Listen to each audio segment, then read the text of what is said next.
So let's work on the other panel. This one has a picture box here and then some text and labels. So let me add the picture box. I click on that panel to select it and then double click on the picture box. And there it is. Oh, I'm sorry, I forgot that. First, there's a group box.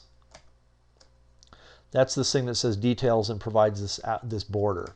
So let's add the group box first.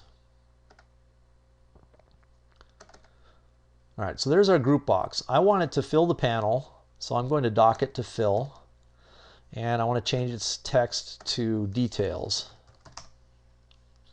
So now, as this panel resizes, the details group box will resize to fill it. All right, now I want to add my picture box. So I click on the group box to make sure it's selected.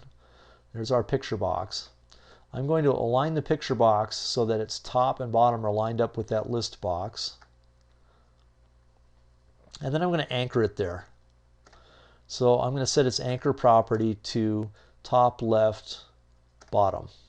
So if the group box gets taller or shorter, so will the picture box. Now a real program would need to do something with this, so I'll give it a name. I'll call it Pick Cover, so it'll display a book cover. And I want to set an image for it. You can do that as usual in the properties window. You can select the image property and use this ellipsis. Or some controls that are more complicated provide this little thing up here called a smart tag. If you click it, it gives you a little menu that shows some of the common tasks you might want to perform for this control. In this case, choose image as one, and it displays the same dialog you would get from the properties window. Right now this project doesn't have any resources that we can use, so I'll click import to get one, and I'm going to import this Rocks logo graphic. Once you've got images in the project, you can select them from this list and then click OK, and it should appear in the picture box. In this case it didn't, because Visual Studio is confused. And I've seen this happen before. I'm not sure what causes it. I'm not totally sure what the solution is. But if you do things like save the project, curse and swear at it a little bit, sometimes it'll work. I think what I'm going to do is I'm going to close the solution and then reopen it. And I think that will probably work. If it doesn't, I'm going to have to start over from scratch. So let's select our image. There's the logo. There's the image. Good. Now picture boxes can display a picture in one of several ways depending on their SizeMode properties. Normal displays the picture in the upper left corner. If the picture box is big, you get unused space. If it's too small, then the image gets cropped. If you change SizeMode to stretch image, it resizes the image to fill the picture box, even if it distorts the image. If I change it to auto size, that resizes the picture box to fit the image. That one's pretty useful. Center image makes the picture box center its image, and then if the picture box is too big, there's unused space. If it's too small, the image is cropped. And then one that I find very useful is zoom. That makes the picture box resize the image to make it as large as it can, but without distorting it. So I'm going to use that. The only thing we have left to do is add those labels and picture boxes over here on the right, and I'm just going to do a couple of them because they're pretty straightforward. I'm going to click on the group box to make sure I have it selected and drop a label on the form and give it a text box. Now I'm going to drag the text box so it attaches the standard distance from the right and left, and I'm actually going to go a little higher until it aligns its top with the picture box. Then I'll move the label so that it aligns its baseline with that text box. All right, so let's change this to title. And then I'm just going to copy and paste a couple times to make a few more controls here. Oops, darn. Let's try that again. Okay, and we'll change this one's text to author. This one can be ISBN. This one can be the URL. Now I want to snap these text boxes to the author control. So I'm going to click and drag here, and you'll notice something odd happens. It doesn't snap to the author control, it snaps to the URL control. If you look down here, you'll see a little snap line there. That's not quite what I want. The text boxes are too close to author. The reason it's doing that is when I clicked and dragged, one of these controls was designated as sort of the master of this group. And it's this one here with the white grab handles. So when I drag, it's snapping to the URL because that's the control to its left.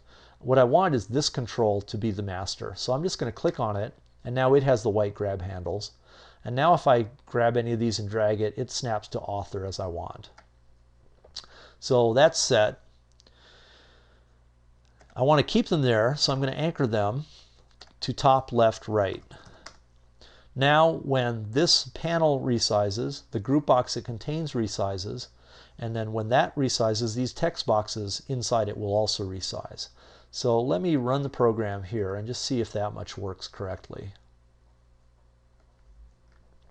So if I make this form wider, you can see the text boxes are stretching. If I make it narrower, they shrink.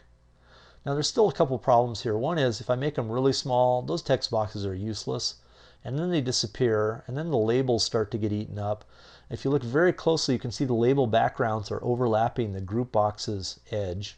So that's pretty pathetic. Also, this list box on the left, if I resize the panes, I can make it so small. That's just silly. And the same thing can happen to the text boxes if I resize to make the pane on the right really small. So one thing we can do about that is if I click on the split container, it's got a couple panel related properties.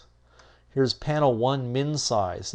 That's the smallest size it will allow its left panel to be. Right now it's 25. Let me boost that to 100. Similarly, let's make the second panel's minimum size 200. So let me run the program again. Oh, and it's giving me this error. It did this to me before. Let me see if I can just undo that change and get out of this because it's not behaving very well. Let's stop execution.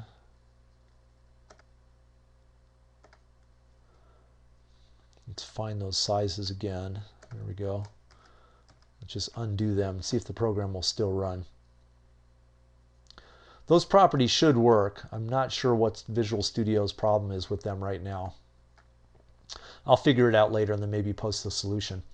Now one other thing, or a couple other things I wanted to show though before we leave here is if I make the program taller, you can see the list box automatically adjusts its scroll bars as needed. So now it's tall enough that it doesn't need to display them, and then if I make it smaller, it does. Also, right now, because the PictureBox's size mode is set to zoom, it's making the picture as big as it can. If I make the PictureBox too small to display the picture, it starts to shrink the picture. So it won't truncate this book image. We'll still be able to see it. And just as I can, in theory at least, set the panel minimum sizes, I can set the form's minimum size. This is too small to be useful. And it looks really dumb. So maybe I should make that roughly be the minimum size so you can see all of these text boxes. Let me just see how big that would be. So right now the height is 300. If I shrink it down to here, the height of the form is now 205. So let's set the form's minimum height to be 200. So I'll just set minimum size height 200. May as well set the width to be 300 while we're at it. Let's run the program one last time just to make sure that part works.